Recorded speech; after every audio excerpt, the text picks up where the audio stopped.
A bare, white shoulder caught the morning light. Below the bed, the Empress's circlet of starlight lay on the floor. "Your Majesty, what the hell are you doing in my bed?" The words flew out before I was fully awake. I rubbed my eyes, trying to make sense of the scene. The Empress of all humanity, the woman a million souls bowed to, was sitting beside me, her silken hair a mess, a robe barely clinging to her shoulders. She sat up straight, not even bothering as the blanket slid away, revealing more than I was prepared to see at this hour. Her gaze was fixed on the floorboards as she spoke, her voice low and formal. "On behalf of all our people, I am asking for your help."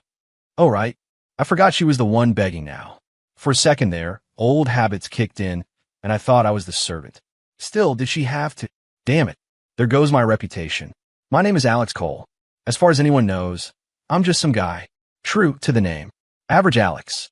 What they don't know is that I'm invincible. In this world, everyone channels power. They climb the ladder. Adept, Ascendant, Archon, all that nonsense. The strongest of them all is the Empress, an ice queen who runs the show from her citadel. They call her Apex Tier. She's cold, aloof, and frankly a pain in the ass. But she's strong. Without her, humanity would have been wiped out in these godforsaken wilds ages ago. Me? I can't channel a thing. I can't even manage the most basic energy manipulation, but somehow, I'm unbeatable. No one has ever taken more than one punch from me. And no, I'm not bald, but I never got any respect for it. I wasn't born this way. My core was fractured, my energy channels severed in 7 places. The only mystic in my village took one look at me and declared I was a dud. My parents, seeing no potential, just left. The master who took me in got fed up with my lack of progress and kicked me out. I ended up waiting tables, getting ordered around like a dog by a bunch of pretty boy prodigies from the elite academies. The way their angelic-looking girlfriends looked at me wasn't any different from how they'd look at a stray, mutt scavenging in the gutter. Then I awakened, not to the power of this world. I still don't get their whole system. It was something else. There was a lock in my mind. One bitter, snow-swept night, I was freezing and starving, fighting a wild dog over a piece of bread. In the middle of the fight, I felt something in my head just shatter. I call it a limiter. The lock broke. My limiter was gone. And just like that, I was invincible. But what's the point? Fighting this guy, fighting that guy, it's always the same. One punch, and they turn into a fine red mist. It's messy. I don't like to fight. I can't control my strength. The aftermath is just too ugly. After everything that happened back then, I lost faith in people. I grew numb to my own power. I swore I'd never lift a finger again. Let humanity sort out its own mess. Nobody knew how strong I was. I managed to get a job in the Empress's citadel as a groundskeeper, chopping wood and hauling water. It was a quiet, easy life. But you can't hide a stink forever. Eventually, that Ice Queen found me out. A guy like me, working in the citadel, isn't supposed to ever see the Empress. That woman is either locked away training for a year at a time or drowning in paperwork. You just don't cross her path. Not that I cared. Everyone talked about her otherworldly beauty, but I knew the truth. To reach the apex tier, you had to have been around for at least a few millennia. That Ice Queen had to be an old hag. I wasn't interested. But one day, by pure chance, she emerged from her seclusion to give a lecture from the grand dais of the citadel. It was a big deal. The whole city turned out to listen. I didn't want to go, but my buddy Dave dragged me along, insisting it was a once-in-a-lifetime chance. Listen to an apex tier lecture, he'd said, and you'll be on the fast track to power. We won't have to be grunts forever. I finally gave in, mostly because he wouldn't shut up about how stunning she was. On the grand dais, the Empress appeared. The sheer force of her presence, her aura, made thousands of people bow their heads, afraid to look up. I just stood there, staring at the dais, kind of zoned out. Seriously? She's behind a silk curtain? I came all this way to see a curtain? It wasn't me being arrogant. Her apex tier aura just didn't affect me. It was like a light breeze. Then, the pressure intensified. She must have spotted me, the one nail sticking up. Now, people weren't just bowing, they were on their knees. The weaker ones were flat on the ground, unable to move. I was still half asleep, having gotten there way too early. I let out a yawn, stretched my arms, and kept staring at the curtain, hoping a gust of wind would come along. Hey, what's she waiting for? Is she ever going to start? I muttered to Dave. No response. I glanced over. Dave was plastered to the ground, pinned by the Empress's aura. That's when I remembered I was supposed to be affected. I quickly hunched over, pretending to be struggling. But kneeling? Not a chance. A man kneels for two things, his flag and his family. Not for some ice queen in a tower. She still wasn't convinced. Her hand, resting on the dais railing, tightened. The marble railing exploded into dust. The pressure became immense. People around me were gasping for air. Some were even coughing up blood. The Empress is angry, an old man in rags cried out. We must have been disrespectful. We have offended Her Majesty. She must see our lack of progress. Another acolyte trembled on the ground. She is furious that we have not trained hard enough. I, on the other hand, was just getting tired of standing. What a load of crap. This woman only knows how to bully regular people. I'm out. I dusted off my pants and headed back to my woodshed for a nap. I slept until noon the next day, then finally rolled out of bed to go chop wood. That Ice Queen insisted on a bath every single day. At her power level, her aura would repel any dirt or grime. It was a complete waste of water. I shattered 1,000-year-old redwood with a single punch and started gathering the splinters. Still can't get the hang of pulling my punches. This is way too fine for firewood. As I was picking up the pieces, a massive snow-white dire wolf, the size of a small mountain, padded up behind me and snatched a reasonably intact log in its jaws. I recognized the beast. It was the Empress's most beloved pet, Frost Fawn. The old-timers at the Citadel said she'd brought it back a century ago from a campaign in the northern ranges. An apex-tier warrior, she defeated the 3 great beast lords of the north and returned with this direwolf cub. She'd raised it for 100 years. The animal was notoriously savage, with immense power but little intelligence. Most high-level channelers couldn't get near it. Even regional governors would be no match for the thing. I'd heard rumors that a few servants assigned to feed it had been eaten, and the Empress had never batted an eye. And now, this overgrown mutt had decided to steal my firewood. It had finally picked the wrong guy.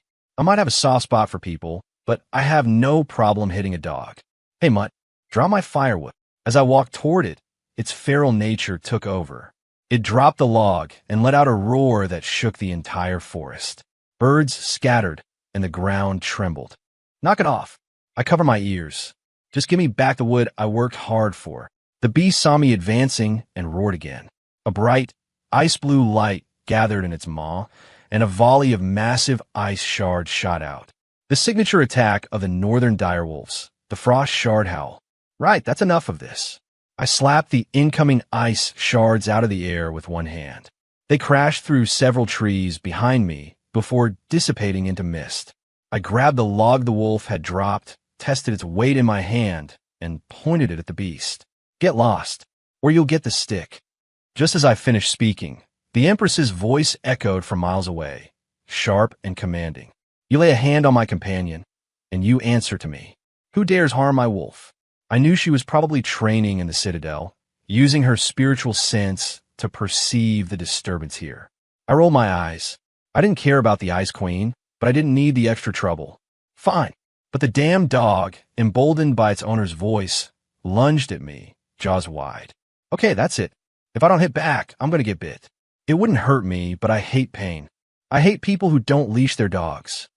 I threw a punch. A fine, red mist filled the air. Time to go. Now, if I didn't leave, the Empress would be here any second. Her spiritual sense probably couldn't see the details of what happened. If I scrammed now, I could avoid the whole mess. I was just about to gather my wood and run when a bone-chilling wind whipped up behind me. Damn it. She's here. I didn't even see her arrive. One moment, nothing. The next, the Empress was perched on the branch of an ancient tree 30 feet away. Her moon-white robes fluttered in the breeze, her dark hair cascading down her back. The usual icy mask was gone, replaced by a slight frown. She was staring at the log in my hand, and at the pulpy, crimson mess splattered all over the ground. When her eyes landed on that bloody patch of earth, the air temperature plummeted. Her robes billowed without a wind, and tiny ice crystals formed in her hair. She looked at me, and the shock in her eyes was quickly replaced by a cold fury that could freeze hell over. Did you kill Frostfawn? Her voice was quiet, but it trembled with a rage that was about to boil over. Frostfang had been with her for 100 years, more of a comrade in arms than a pet. The puddle of blood at my feet was all that was left of something she treasured. My stomach dropped. I should have taken the bones with me. Now I was caught red-handed. But I wasn't about to back down. It tried to bite me. Self-defense. Besides, it's just a dog. You're the apex tier empress. Can't you get another one? Just a dog, she repeated, and several icicles shot from her fingertips, embedding themselves in the ground near my feet. That was my war beast of 100 years. You killed him, and you have the audacity to be casual about it. Listen, Ice Queen, I shot back. Your dog stole my firewood, then tried to kill me with a high-level attack. And you, its owner, did nothing. It was me today, but if it had been any normal person, they'd be dead. And let's not forget the servants this thing has already eaten in the Citadel. Were their lives worthless to you? That is not my concern. The fate of our entire race rests on my shoulders. I have my own methods of rule, she said, her face a mask of indifference, but her voice was laced with anger. Women, no matter how powerful, they never made any sense. Do what you want, I said with a laugh. The dog's dead. I'm not dying for it. You don't know who I am. This is a big world. If I leave today, you'll never find me again. She sneered. Leave? I don't know what trick you used to kill Frostfang, but I can sense you don't even have the power of an adept. You think you can escape from me? She thrust out her palm, and the world seemed to warp around the force of the blow. I just stood there, using one hand to keep my hair from getting messed up by the wind. Behind me, a mountain split in two, revealing a terrifying new canyon. When the dust settled, I picked my nose. You know, your little light show would be more useful paving roads for the farmers. The Empress was clearly stunned. That attack had used 30% of her power. She was confident that, aside from a few ancient recluses hiding in the forgotten monasteries, no one could have walked away from that unscathed. Look, I'm not interested in taking out one of humanity's strongest defenders, I said, waving a hand dismissively. As much as most of you suck, there are some decent, ordinary people out there. I turned to leave. I'm gone. Don't miss me, Ice Queen. I'm invincible. In a flash, I was sprinting away. I might be invincible, but I still can't fly. Then again, she wasn't fast enough to catch me anyway. 3 years later, I was living as a bum in a small town in the Badlands. Not because I needed to, but because it was easy. I couldn't go back to the Citadel. I'd just end up fighting that woman again. Being invincible isn't all it's cracked up to be, especially when every fight ends in an instant kill. I didn't dare fight anyone, so I just passed my days in this dusty town. Today, a group of soldiers galloped up to the town gate, kicked me out of my prime napping spot, and tacked up a notice. The Blighted Legion has invaded. The Empress summons all channelers to defend the realm. Boring. Isn't she supposed to be all-powerful? She can handle it herself. I was about to roll over and go back to sleep when a figure floated down from the top of the gate. I finally found you. How the hell did she track me here? She wasn't radiating her usual oppressive aura. No sky barge, no silk curtains. She came alone. She'd suppressed her power, so no one in this backwater town knew who she was. But her beauty alone was enough to make the entire dusty street pale in comparison. Seriously, Ice Queen? I accidentally killed your dog, and you hunt me for 3 years. I yelled up at her. What is your name? She asked, ignoring my question. I hesitated, but what did it matter? Alex. Alex, she said, her tone serious. The Blighted Legion has broken through the Ironwood Gate. Our people are on the brink of annihilation. I'm not here about the dog. I'm asking you to fight with me. Not a chance, I said, turning over. Why? She asked, clearly confused. Humanity and I aren't on the best of terms, I said. When I was powerless, I saw the worst of them. Now that they're in trouble, they want my help. No thanks. She was silent for a moment. You've seen the good and the bad. But as you said yourself, there are still good, ordinary people. Can you bear to watch our race be destroyed? Let it be destroyed, I said, scratching my foot. Nothing lasts forever. Flowers wither, trees fall. Your precious direwolf was immensely powerful, and look what happened to it. Alex, how can you be so cold? She asked. Me cold? When your dog was about to eat me, you didn't call it cold. When it ate your servants, you didn't call yourself cold. When you pinned innocent people to the ground with your power, you didn't call yourself cold. And now you're calling me cold. I rattled off in one breath. I was wrong, she whispered, looking down. What? I can't hear you. I was wrong, she repeated, louder this time. These past 3 years, I've been fighting on the frontier. I've seen so many families torn apart, so many lives extinguished like candles. I realize now how arrogant I was. Okay, save the written apology. I don't have time for it. Wrong or not, I'm going to sleep, I said, closing my eyes. With a soft thud, she knelt on the dusty ground. Without a thought for her silk robes or her pristine image, she knelt. This beautiful, powerful woman was kneeling next to a beggar. Passers-by stared, their eyes wide. I completely ignored it. What, was this some kind of guilt trip? So what if she's the empress? Can't an empress kneel? 2 hours passed. She was still there, kneeling. A crowd had formed, 3 rings deep, but she hadn't moved an inch. Damn it. I may be thick-skinned, but this was getting unbearable. I stood up with a sigh. Fine. Let's go. I'll come with you to the citadel and see what's up. A small smile broke across her face. I never thought I'd see a girlish grin on a woman who'd lived for millennia. She clapped her hands, and a massive sky barge pulled by 2 great, green-scaled wyverns flew out from behind a nearby mountain. It had clearly been waiting. I didn't wait for an invitation. I leaped aboard. Only then did the crowd gasp in recognition, realizing that the woman who had been kneeling was the ruler of the known world, the empress of all humanity. 6. The sky barge circled above the citadel, the wyverns letting out deafening roars that churned the clouds. Below, the Grand Plaza was already packed with the greatest warriors of the human race. Leaders of all the major orders were gathered, their enchanted robes and glowing artifacts creating a grim, war-ready atmosphere. I followed the empress off the barge. The second my boots hit the white marble of the citadel spire, 100 pairs of eyes, sharp with power and suspicion, locked onto me. The man at the front was a hawk-nosed elder with a gray goatee, his robes embroidered with complex arcane symbols.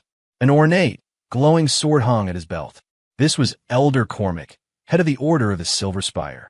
He sized me up, his brow furrowed so deeply you could lose a coin in it. Your Majesty, he began, stroking his goatee, you summoned us here for this emergency council. Why have you brought? A common beggar? Is this a new servant? A wave of muffled snickers rippled through the crowd. A burly man in flame-patterned plate armor stepped forward, his arms crossed over his massive chest. His voice was a booming baritone. Master Cormac, you're mistaken. A servant wouldn't be allowed on the spire. I think he might be Her Majesty's new pet. He dragged out the last word, his eyes raking over my patched-up clothes with undisguised contempt. The laughter grew louder. Look at him. I bet he's not even an adept. Shh, be quiet. What if he's some distant relative of the Empress? A relative? More like he snuck in through the back door. I cleaned out my ear with my pinky. These guys were as noisy as a flock of geese. I didn't want to be here anyway, so I couldn't be bothered to care about their insults. But the Empress beside me suddenly radiated an intense cold. Frost bloomed on her white robes. She spun around, her eyes sweeping over the assembly, her voice like cracking ice. Alex is my honored guest.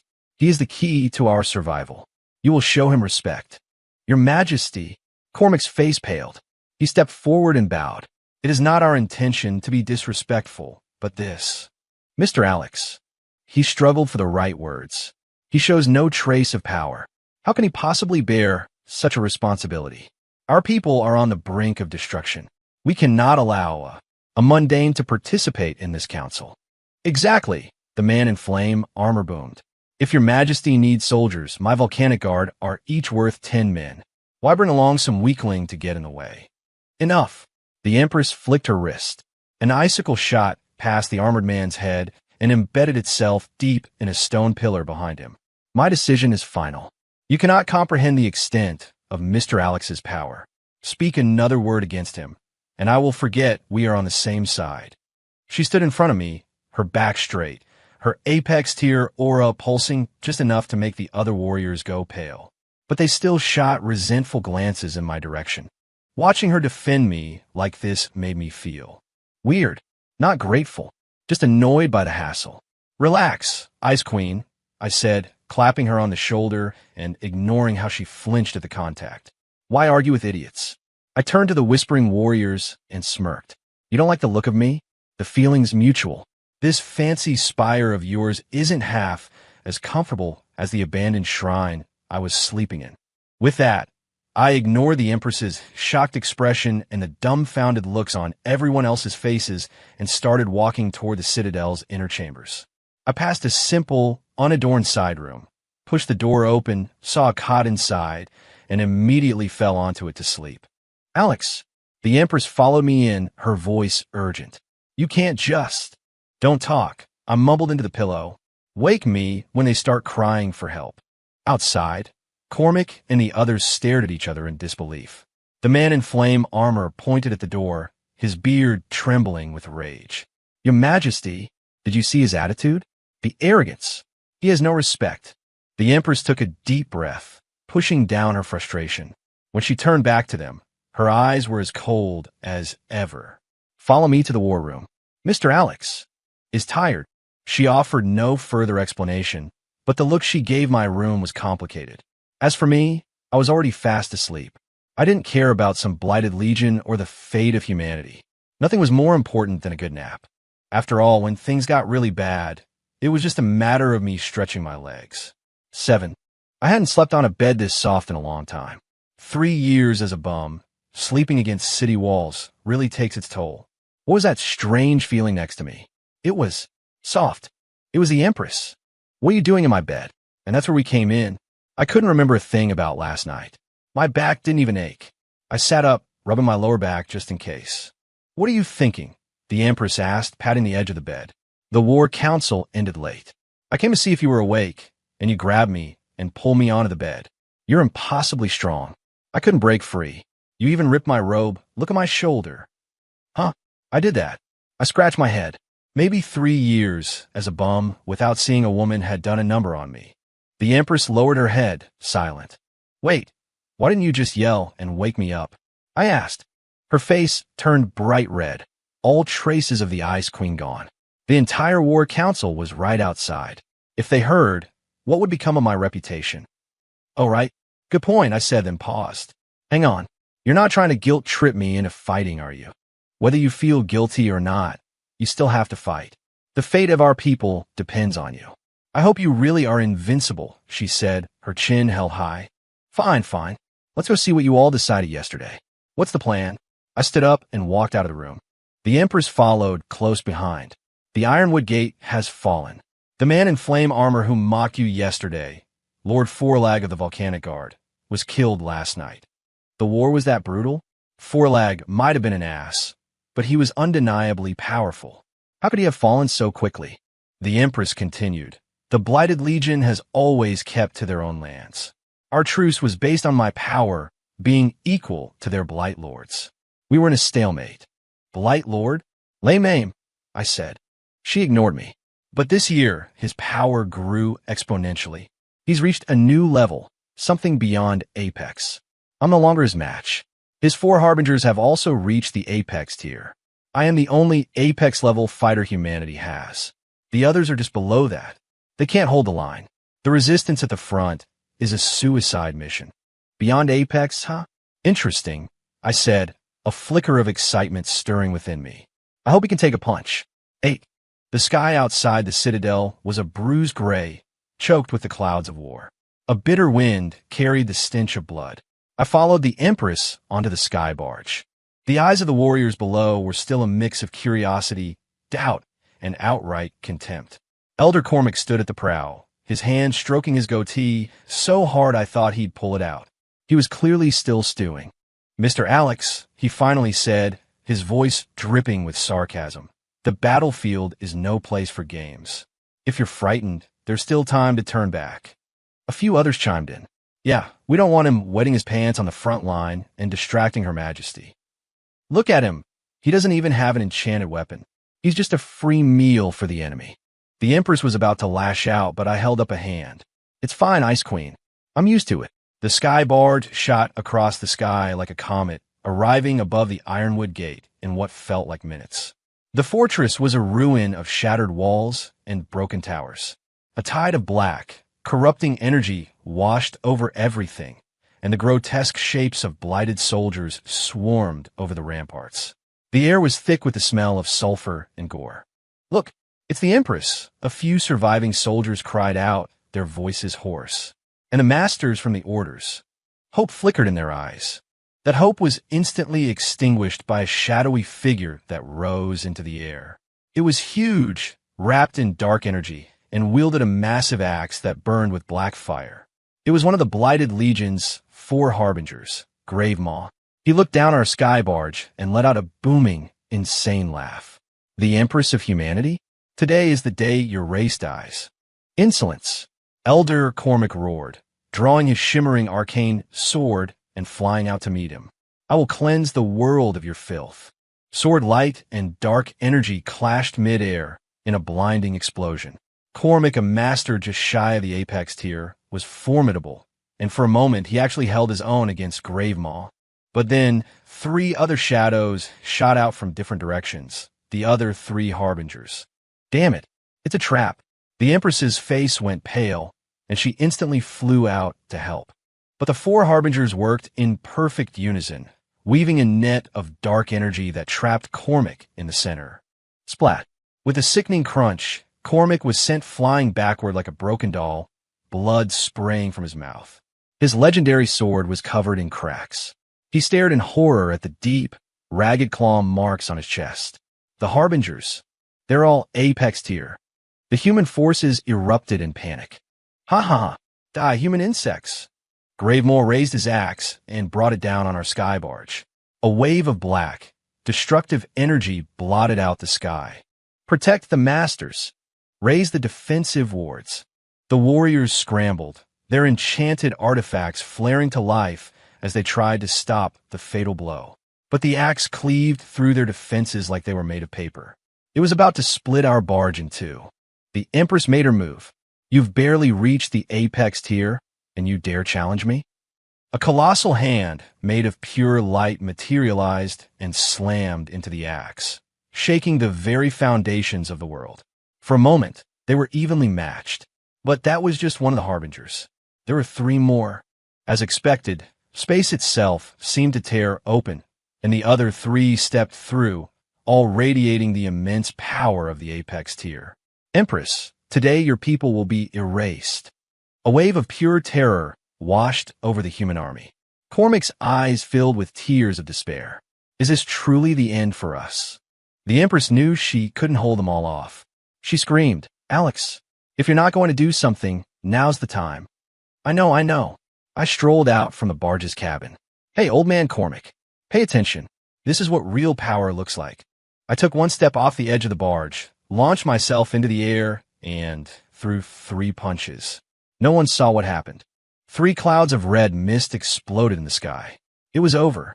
"The last one, Gravemaw, is all yours, Empress," I said with a yawn, turning back toward the cabin.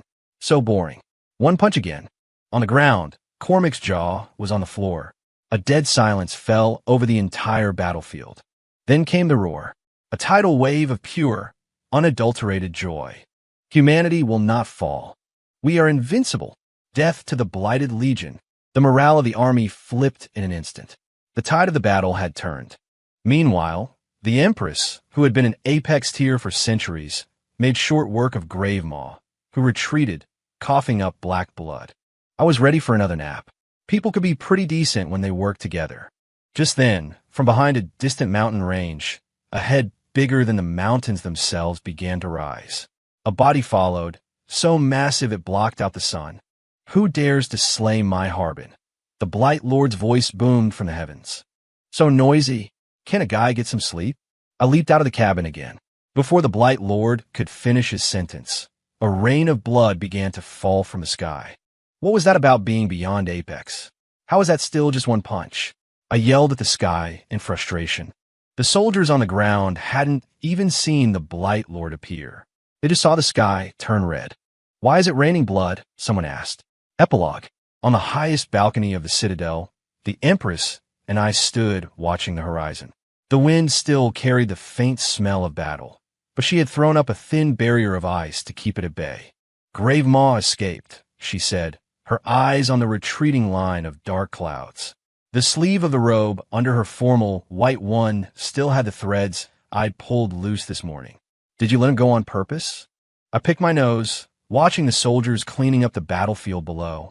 Gotta leave them one for target practice, I said, kicking at a marble tile. The cod on the sky barge was still calling my name.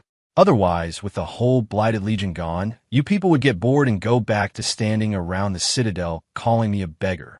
She laughed, a real laugh, and her crystalline eyelashes fluttered in the sun. I wanted to ask, where will you go now? I looked at the clouds drifting by, thinking of the city walls I'd slept against, the forest where I'd chopped wood, and the little stall in the Badlands that sold fried tofu. After becoming invincible, everywhere felt the same, but everywhere also felt like something was missing. I'll just wander, I said, looking toward the horizon. Being a bum is pretty freeing. No one's constantly staring at you, wondering if you're secretly bald. She was quiet for a moment. The wind blew a few strands of her dark hair across the back of my hand. She reached out, her fingertips gently brushing a lock of hair from my forehead. Alex, your power. I know, I said, taking half a step back and almost knocking over an ice sculpture of Swan. Being invincible is a waste, right? How about you find someone else to pop out an invincible baby with? The second the words left my mouth, I regretted them. The Empress's face flushed crimson, a blush that spread from her ears all the way down to her collarbone. Her shoulders trembled slightly beneath her robes. I was about to apologize and say it was a joke, but she suddenly looked up, her eyes shining like the northern lights. Okay. I was pretty sure the wind from the sky barge had messed with my hearing. I said. She took a step closer, her warm breath ghosting across my chin. Let's have an invincible baby. The ice barrier behind her had shattered without me noticing, and the warm light of the sunset flooded in, turning the frost crystals in her hair pink. In the distance, a wyvern roared as the sky barge approached the citadel. The marble steps still had my muddy footprints from this morning.